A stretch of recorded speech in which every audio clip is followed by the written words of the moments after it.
The Welsh Labour conference in Llandudno is a setting that's spectacular, intending to showcase Labour's cohesive approach under Starmer and the First Minister Morgan. But there's also the immediate backdrop of Rachel Reeves' budget changes, including inheritance tax reforms that target family farms, generating public discontent, and that brings out the farmers. And the inheritance tax reform, the new policy halts tax-free transfer of farms over £1 million, which would now be subject to a 20% inheritance tax, forcing people to sell large acreage simply to pay that tax, breaking up the family farm. And it removes the option to transfer £1 million in relief to spouses, adding significant strain.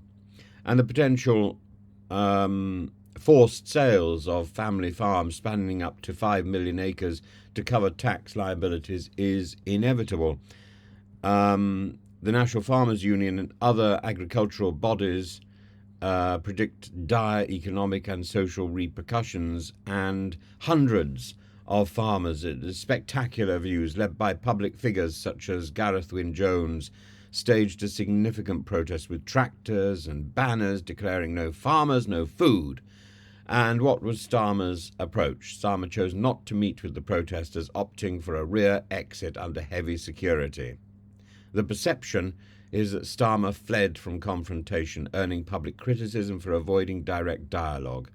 Gareth Wyn-Jones' scathing remark about Starmer's rat-like departure underscores his perceived cowardice, and the farmers feel betrayed by a government traditionally viewed as a working-class ally.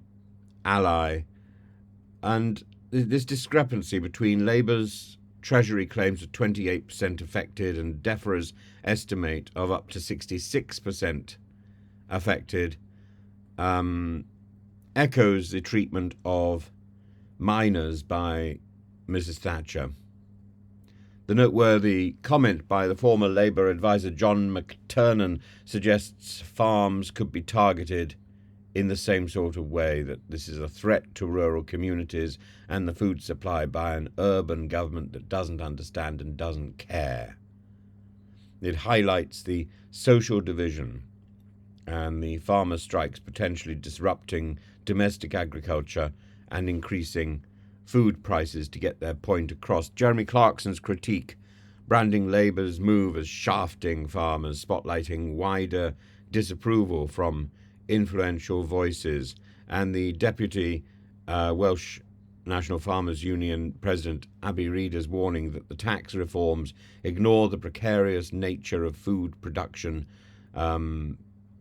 in the wake of climate change and global risks. That there is a planned escalation, with the nationwide farmer protests in London set to draw thousands, reflecting growing momentum against the policy. Now, the last government had tractors descend on Trafalgar Square. This government may see something so much bigger, a spectacle that could bring London to a standstill. Starmer's approach is a test of his political resilience, his strategic foresight. He doesn't have one, and he seems to lack the other, and he seems to have miscalculated. He doesn't even know how to respond. You should contrast this with his assertions of economic pragmatism and his failure to deal with this grassroots backlash, calling for the policy, Rachel Reeves' policy, to be reconsidered, but she is defiant. She won't reconsider. There's a broader question for Labour. Can it balance tough economic decisions with its traditional base, or will it alienate crucial sectors like farming? Farmers' succinct warning to Starmer is don't bite the hand that feeds you. It's a stark reminder that policies with immediate fiscal appeal can have far-reaching social and political costs. And, it's...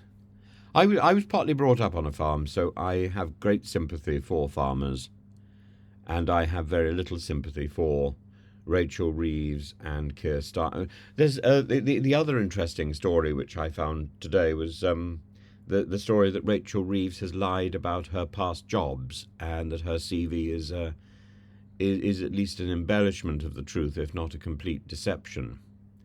And I find that, again, depressing. It's depressing. Who are her models? There are plenty of liars in politics, but who has she based her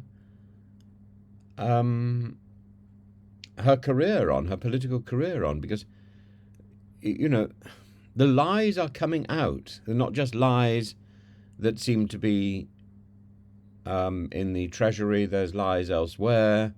Not all of them are yet in the public domain.